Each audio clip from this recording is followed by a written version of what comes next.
talked a lot already, Minister, about, particularly actually this morning, about investment. It's about opportunity, it's about conundrums and dilemmas, it's about frustrations. It covers the whole gamut, actually. So the idea of reimagining how this can work, given the revolution, really, that we're heading into, is, I think, critically important. And I just wonder, there is an issue, and it's a perception issue, of course, that as soon as you start excavating more and digging up more for that transition, there are those who are going to raise their hands and say, hang on a minute, this is exactly the opposite of what we should be doing for our planet. So I just wonder if you could address that first, because that is a dilemma. Indeed it is, and thank you everyone for being here. Few things to start with. First of all, I don't think at all there is a contradiction between mining and energy transition. To the contrary, I think they actually correlate globally. For the transition, you need mining, and you need it possibly a lot more than before. I think the secret here is doing it sensibly, doing it sustainably, and doing it taking in mind the planet's health. Okay. Second point, which is critically important, is for you to have a proper energy transition, you will need batteries, you will need wind turbines, you will need EVs, just to say example. And for that to develop, you will need lithium, you will need rare earth metals, you will need copper, you will need other minerals. And we have heard earlier, even today, how much more do we need of these if we are actually to be successful in the energy transition. So I don't think there is actually a contradiction. I think it is, if we do it the right way, if we invest in mining in a smart way, in a sustainable way, I think they need to go together for us to achieve our objectives. One of the messages out of that is urgency, isn't it? I think everyone recognizes that we are being told this must be done extremely quickly. What does that mean for really each and every country in terms of some sort of plan to put in place, probably now, that will enable that speed to be reached or even maintained, or even half that speed, to be honest? Well, that's, I think, the million-dollar question. There is no magic solution to this. There is a very clear road that we need to go through, which needs to take into consideration country-specific circumstances. We need to take into consideration not only the planet is very important, but the only reason why we are after the health of the planet is because we want to make sure that it is livable. And livable means people. So you need to make sure that also, whatever the transition mission is that it is good for the people, it is good for the economy, it's good for the investors, it's good for the relevant countries, and countries differ. I mean, if we look at mining generally in the wider definition of mining, where are the mines and metals? A lot of mines and metals you will find, and minerals, you will find them actually in low-income countries. Yeah. And so low-income countries would not have what it needs. You will need fiscal buffers, you will need strong economies, you will need strong governance, you will need talent available. And if you are saying, I will only do it where all of these are available, ready, then you are actually depriving these low-income countries from, and penalizing them even, from participating in this energy transition. The last point, which is, I think it's very critical, is what should we do? What should we really do to handle this? It is not a one-country effort. It cannot be done by one country. It cannot be done by one sector. It's not the mining alone. It's not the government alone. It's not the financiers alone. It's not the multilateral development institutions alone. It will need to be a collaborative effort. Yeah. Can I take you back to the low-income countries you mentioned there? We've had figures about the scale of debt servicing increasing by, I think a figure was put out of up to 39%. I mean, these are not countries that are going to be able to afford any investment of their own, clearly. And you mentioned also being country-specific. So what, if you could flesh that out a little bit, what does that look like for low-income countries? I mean, they will be listening and thinking, it sounds promising. I think few things. One is, if you look at the World Bank IDA eligible countries, which is around 70 countries who are eligible to borrow, in 22, they had to pay about $88.9 billion of debt service. At a time when they are really, really suffering from multiple shocks, COVID, supply chain disruptions, inflation, geopolitical tensions, and then an interest rate. Yeah. And as you said, it is likely that we will see significant increase in their debt service, 39% increase in 23 and 24. That will put these low-income countries in a very difficult position if we are not careful.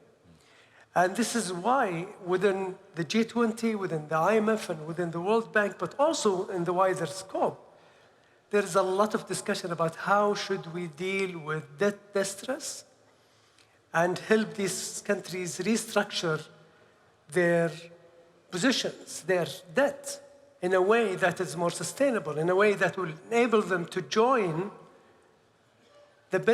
as a beneficiary from the transition, energy transition, including utilizing their own resources, their own endowment of minerals, of metals, that then will help not only the low-income countries, but also the world in moving into a more sustainable environment where the planet needs.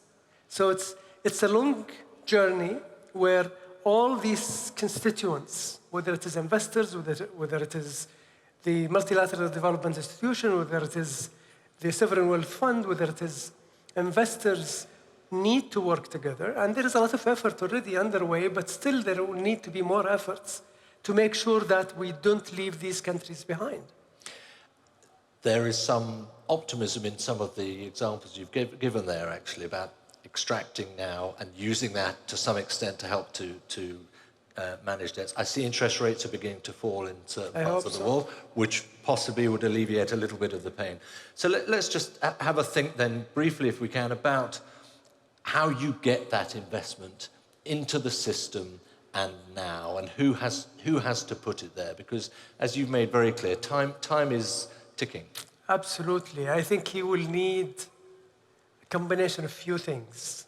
You will need strong, robust, clear legislative framework that takes into consideration long-term perspective of this industry.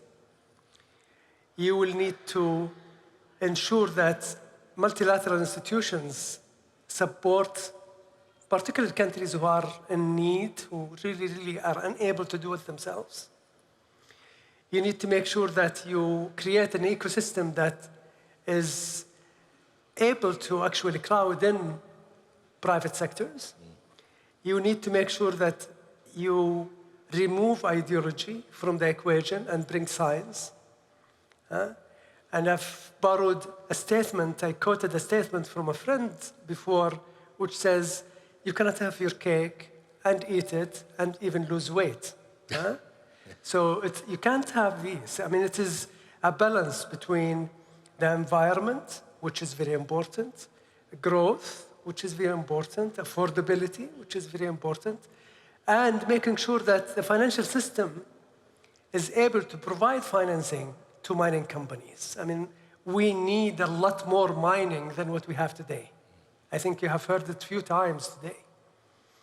And if the financial system is locked, and closed in the face of the mining companies. We are not going to get there. And if we are going to hammer financial institutions and banks and say, no, you need to only finance green projects and forget about green transition, that it is going to take time, it is a lot of effort, then it's going to be very difficult. And I'm hopeful, even through the discussions with the World Bank and the IMF, that actually we are moving in the right direction.